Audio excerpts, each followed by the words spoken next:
Your baby's sleep associations are most likely what's causing them to wake every 1 to 2 hours overnight. It's not because you're doing anything wrong or bad, and neither is your baby. They are just habits that when your baby goes through the 4-month sleep regression and their sleep cycles mature and become more like ours, for the majority of babies, the way they go to sleep becomes the way that they want to be resettled every 1 to 2 hours. But maybe even your baby can self-settle at bedtime, but still waking 2 hours, looking for a sleep association to put themselves back to sleep. And yes, their sleep environment matters. And yes, their schedule and their day feeds absolutely play a huge role.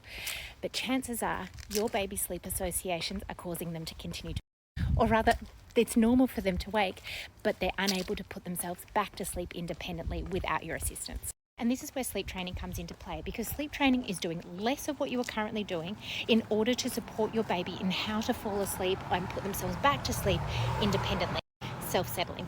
And babies have lots of weird and wonderful ways in which they self-settle. They might suck their thumb, bang their legs, rub their head. I've even worked with older toddlers that hum themselves to sleep, which is gorgeous.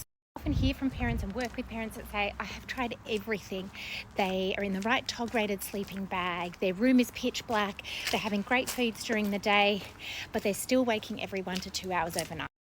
Chances are that when we look at what's happening overnight, there is either a quite heavily handed sleep association that is no longer sustainable, or there is an element of confusion at each wake up. So maybe sometimes they get patted, sometimes they get a bottle, sometimes they're left to self.